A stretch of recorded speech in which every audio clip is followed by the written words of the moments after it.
This specific video looks at the concept of reunification, okay, or reuniting.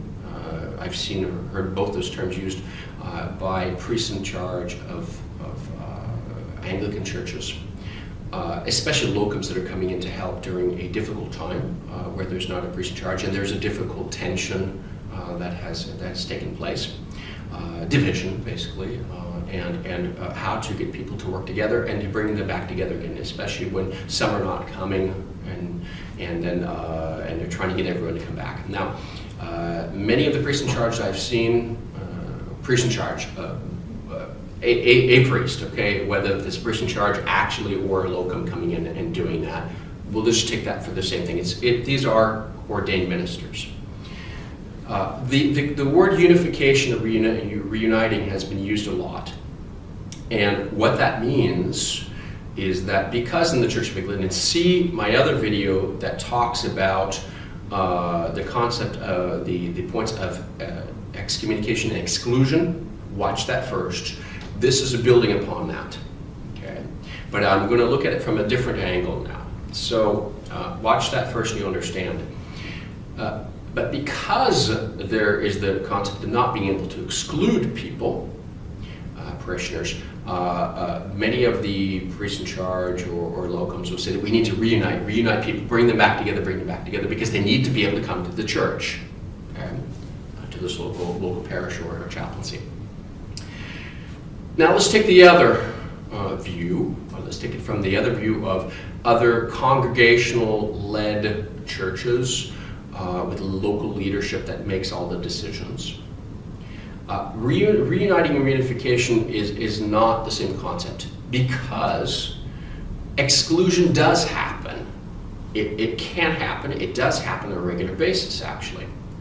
So if there are people that have obvious sin in their life, and I'm not talking major sins, adultery or stealing, fraud, let's take that.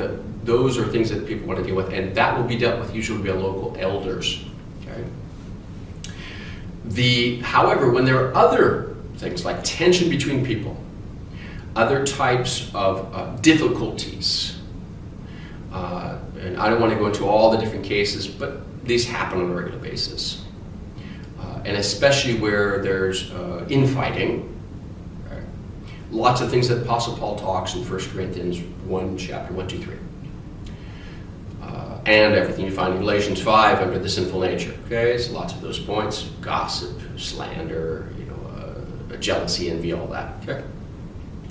What happens is that the local elders of a Protestant evangelical church can and do exercise exclusion upon people in roles.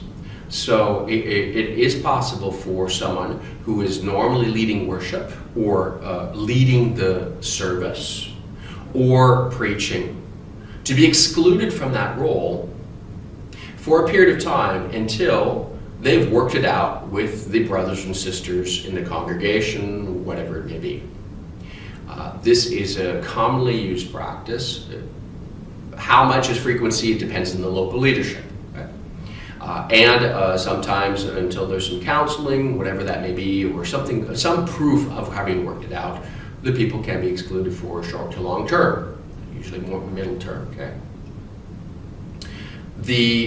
So it is practiced. So what happens is, if non-Anglicans, people that have come from these other churches that have lived through this and seen this, and it's a normal practice, come to an Anglican church where exclusion does not happen, even on issues that are obviously blatantly difficult, they get very frustrated, the non-Anglicans, because they are used to dealing with the sin, dealing with the issues, dealing with this, and excluding.